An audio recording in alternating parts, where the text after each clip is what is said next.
Good morning, good afternoon, good evening, wherever you are in the world. Thank you for joining us for this week's edition of the SMIE Consulting Midweek Roundup.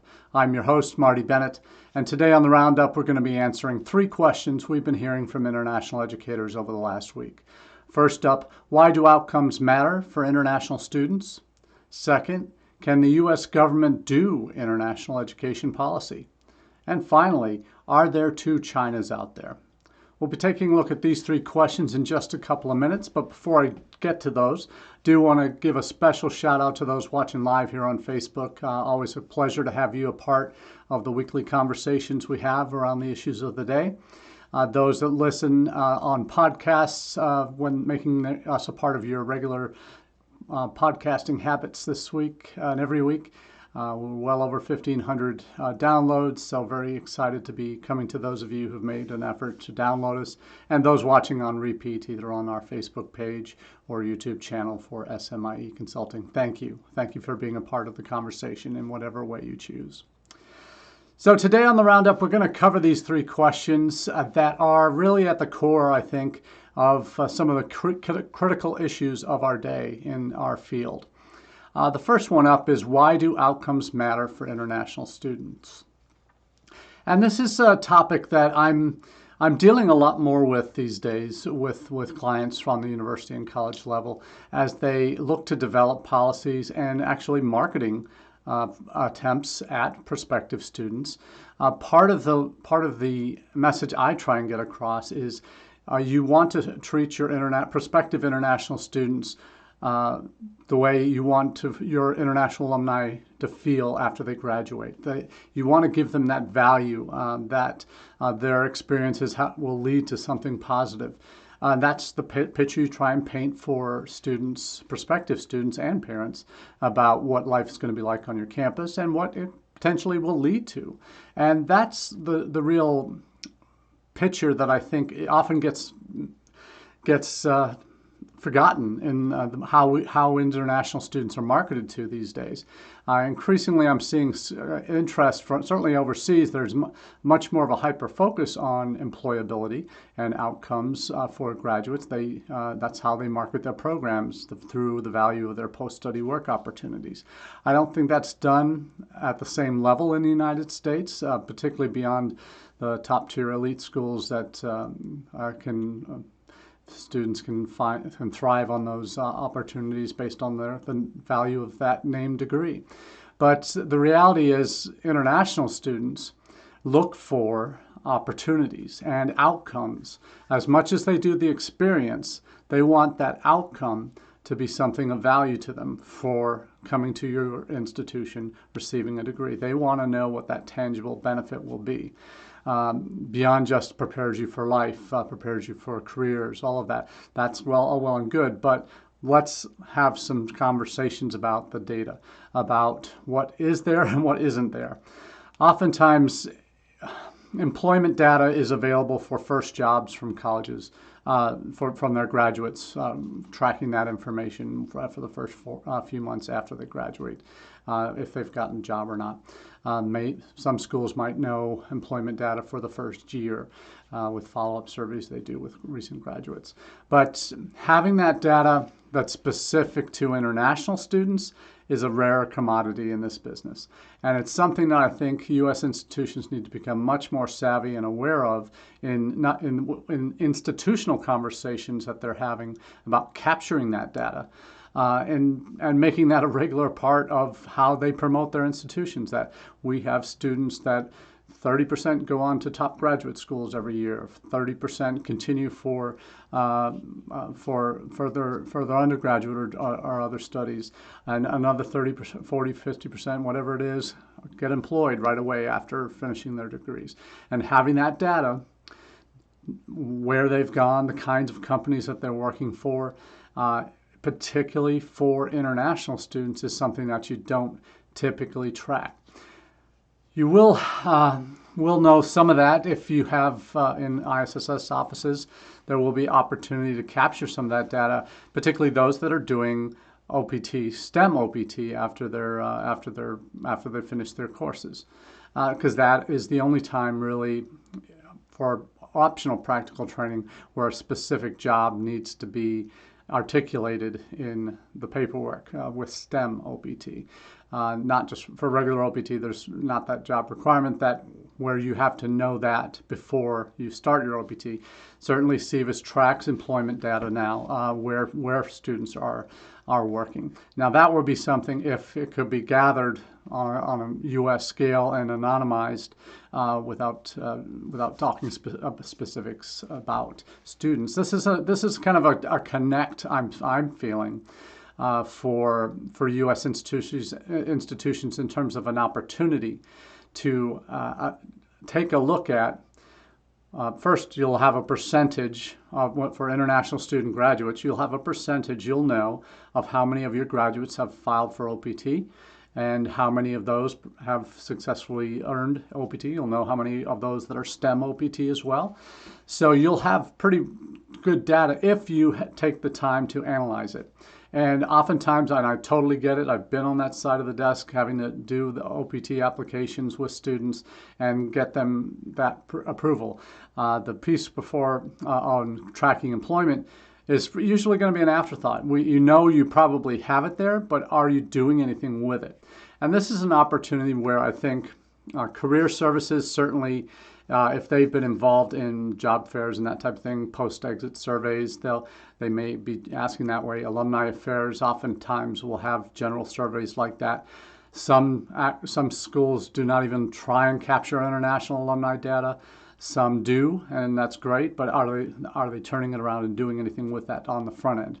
Because it's a complete journey in terms of what as an institution you should be looking at for your international students. To know that at the prospective student position, they have very different wants and needs, but that part of what they want and need is to know what that outcome is going to be. And if you don't have that data to show beyond just maybe some anecdotal stories of successful alumni, which hopefully everybody has, if you don't have the correct data or alumni stories, you're really at a disadvantage in terms of being able to sell something to a prospective student and their parents. Because you think about it, if you're even a state institution that has 1,000 international students, you might have a total budget of $40,000 a year for an undergraduate student.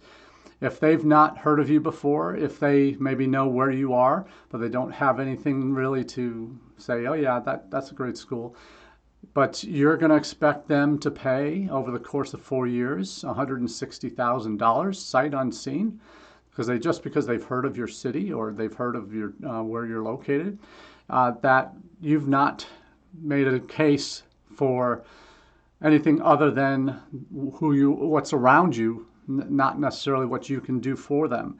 And that's something that if you're not paying attention to the value of how your values are communicated to domestic students and how they're communicated and what are communicated to international audiences may not be the same. There may be certain core elements that are going to be applicable to both audiences, but when you think about overseas audiences that parents who don't have access to federal financial aid, they have to, in many cases, show the full amount of funding for a year in order to gain their I-20s to be able to go for visas and all of that. But they're looking for where's the value, where's the return on our investment going to be? Having some reliable way of gauging, okay, you're going to give my son or daughter a great experience, I'm going to be in a great city, but what's that tangible outcome going to be besides just having a degree? What does that degree get them? Are they going to be prepared for their career in that field? All of that is valuable data to have.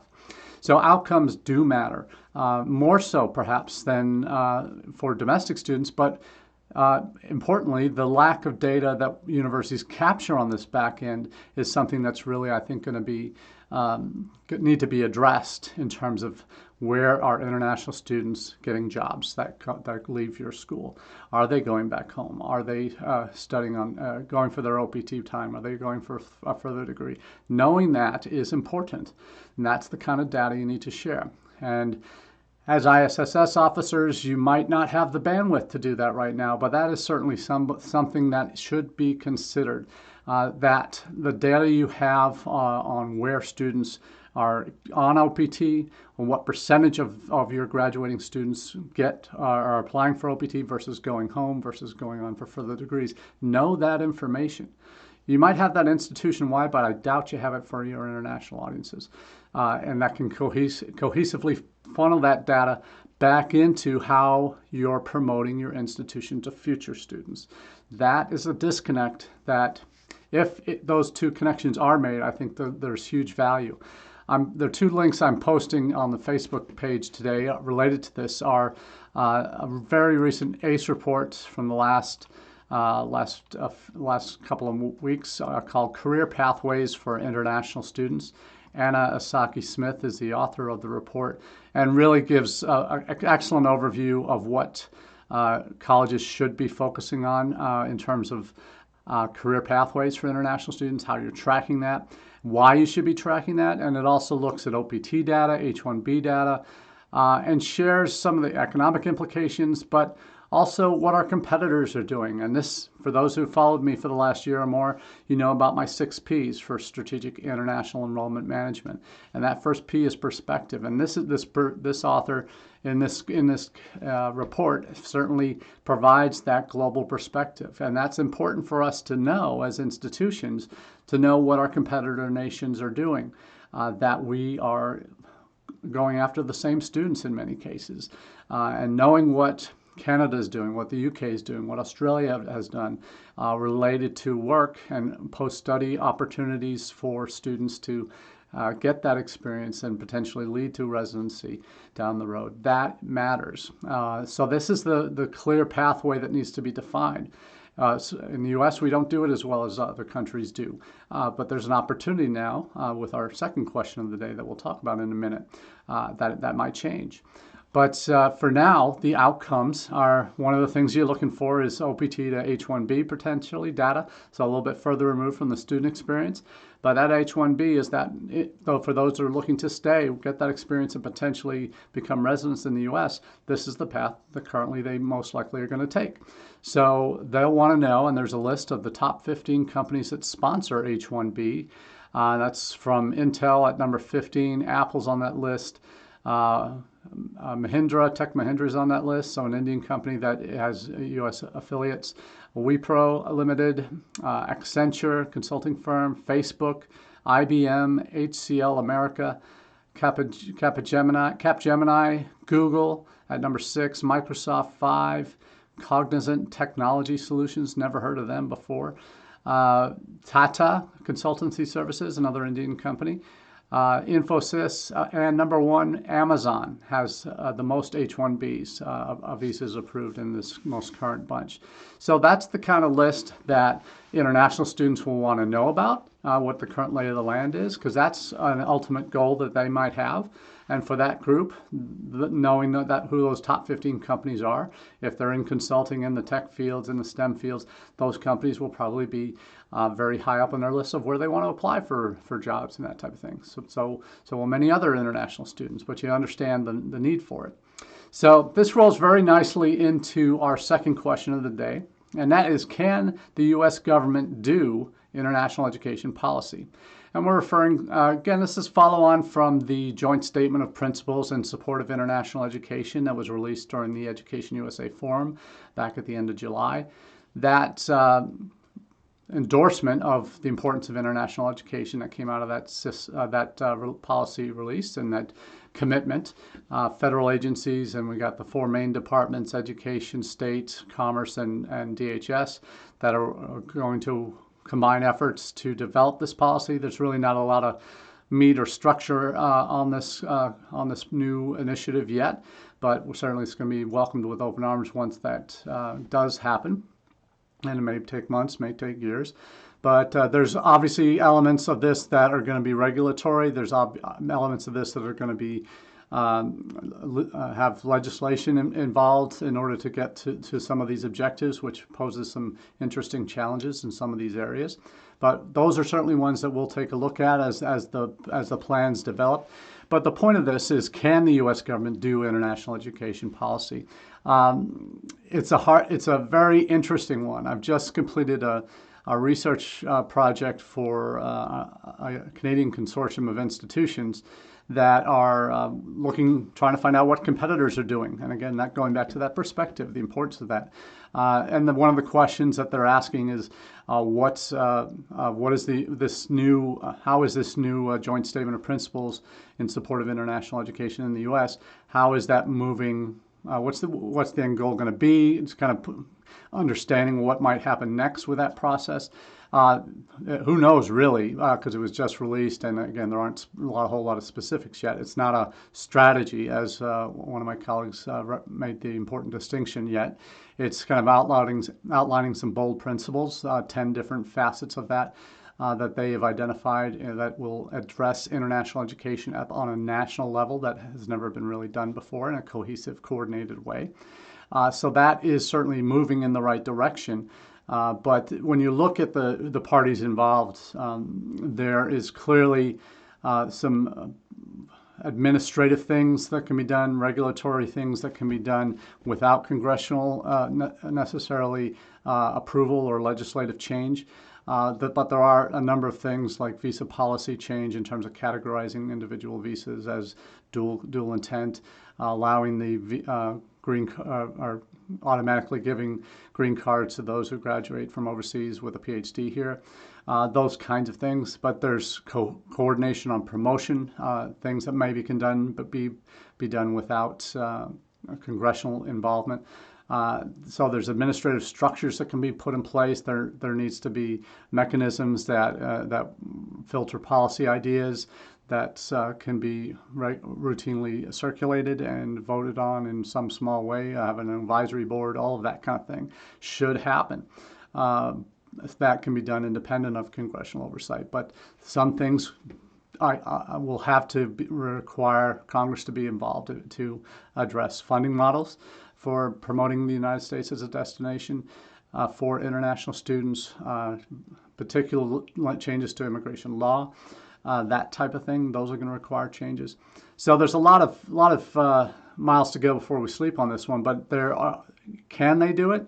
They can, but it's an unwieldy beast, the U.S. higher education system, and promoting it and in a coherent way. We found this out certainly when we started doing that for Education USA and the State Department back in the late 90s.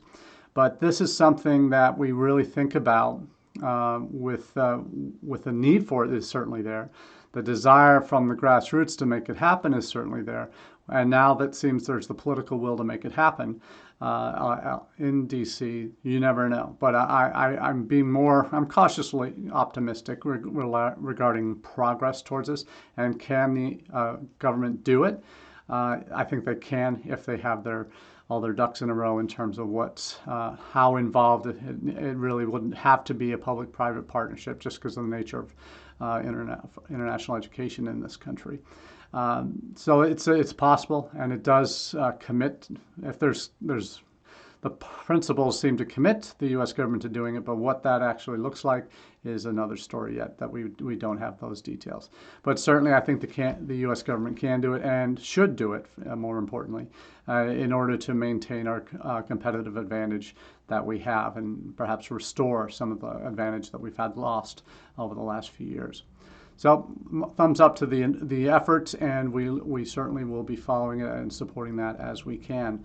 And really understanding the Biden administration's understanding that this is an important step for the United States as a country, but also for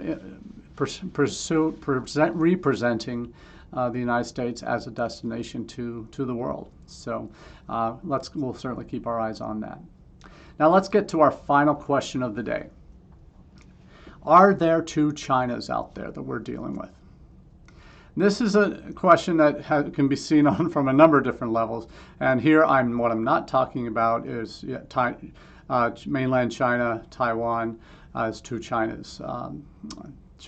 Mainland China, PRC, CCP certainly does not see there to be two Chinas. That's a part of China, Taiwan. They would call Taiwan just much like they did Hong Kong. That's always been a part of China, even though it's separated and was its own country for many years. Macau is part of that too, but the islands that China has been building in the South China Sea, creating artificial islands that are now airstrips and going to be part of their territory they're going to claim. The challenges that presents. But that's neither here nor there in terms, I'm not talking the geopolitical two Chinas. I'm talking international education's two Chinas that we're dealing with. And the Chinas we deal with are the government in Beijing, the Chinese Communist Party, the PLA, the military civil fusion piece. That is certainly one China that certainly governments, heads of state deal with from around the world. That's the China that we see in the news whenever, certainly we saw as the great enemy over the last few years with the previous administration. There's a little bit of softening of that with the Biden administration, but there's also still a lot of antagonism towards China related to trade, related to politics. We do see the Biden administration carrying over the visa policy related to Chinese STEM students and this military civil fusion piece. That's still in place. They haven't. They actually refused to take that off the books. So there is that geopolitical battle that's going on between China and the United States. A lot of that is carryover from the previous administration, but it's clear that the last 10 years, there's been this level of frustration growing in the Chinese government with how they have been viewed by the United States, how they feel they've been treated or mistreated by the United States. We've seen all the closing of Confucius Institutes and the blowback from that, the visa issues that the trials that have been had or started lawsuits, whatever the case may be, involving Chinese nationals or Chinese Americans and their ties, the Thousand Talents, all of those programs designed to expand China's soft power throughout the world. The threats are the accusations of intellectual property theft, which has occurred, and increasingly accusations are being made about that and how dangerous that is to U.S. national security. But what is this is a kind of culmination of things that have been happening. And when I say two Chinas, the two Chinas we're dealing with are the government and its impact on its country and the rest of the world. And the other China I'm talking about are the parents and the students that have come to our campus in huge numbers since the mid-2000s, and that have become a mainstay and in many places maybe an overly reliant country for U.S. institutions in terms of their international enrollments. That the parents and the students that we deal with on an ongoing basis oftentimes are the bright lights and some of the most eager and supportive of the Western experience of coming to the U.S. and having that campus experience, learning from other cultures. But it seems to be that though that interest is still there, and it's when I was asked about two years ago, I think it was, to do a session for a group of Chinese agents and advisors that were being trained in the U.S. to talk about the U.S. higher education system. I'd done some online training courses for them.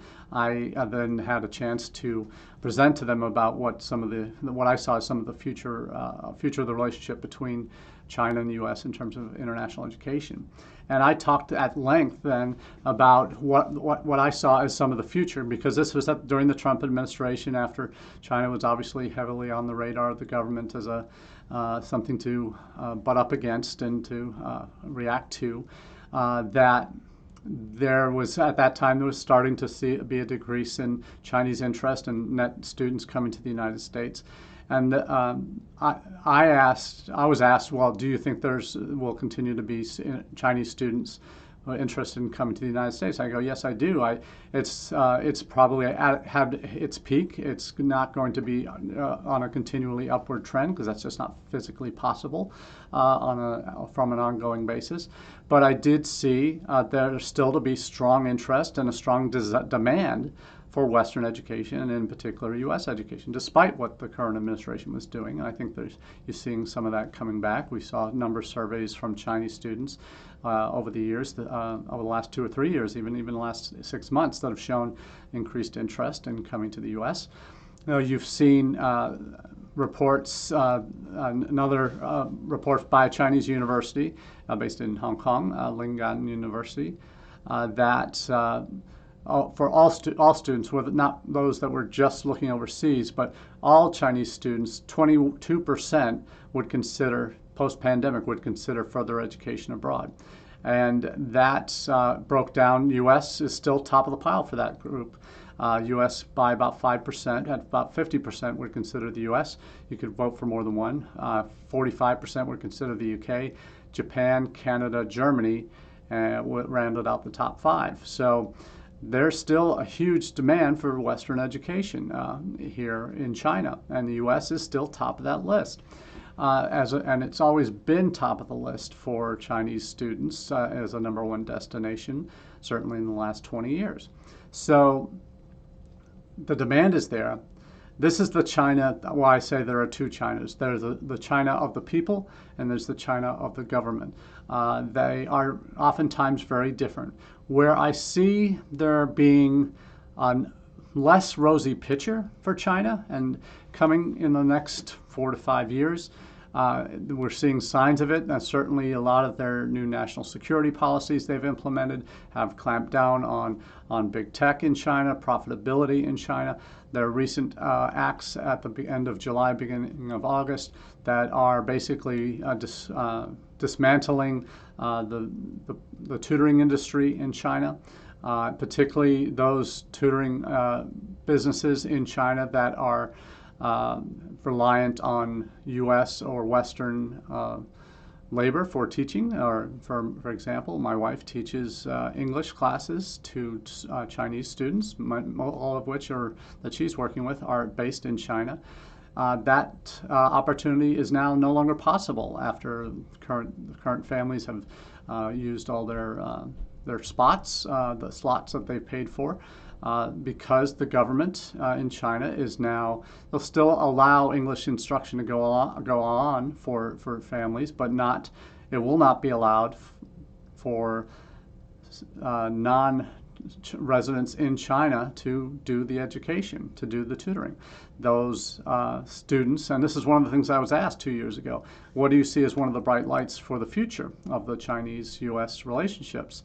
In international education, I said I put up a picture of VIP Kid, and there are other services like this, but that service puts students age 4 to 14 in front of mostly U.S. Parents and teachers where they're developing relationships with these students from that age. And that age group are learning English because parents want their sons or daughters to have a wide range of opportunities available to them when they want to go off to university. But the Chinese government now has said that's no longer possible. We will not allow that in our country. So they're taking away the choice of these Chinese students and parents who would like that Western education in terms of their English language instruction. That has knock-on effects down the road for post-secondary options. So very muddy waters we're getting into with the relationship with China, the two Chinas that we're experiencing, the parents and the students, and that China of the government. So where those two butt heads is going to be interesting in the longer term to see who wins out. But given the nature of the governments in China, unless there's a popular uprising to counteract that, are you going to see, unless there are economic consequences for fewer students going abroad, that's going to be something that we'll keep an eye on as well. But great topics today. Really appreciate your feedback online and after the event, just keeping me up to date with what's going on your campuses. I know these are some hot topics that deserve a lot of attention, and we'll be talking about them, I'm sure, in the coming weeks and months. So until next week, I wish you all the very best. Have a great day.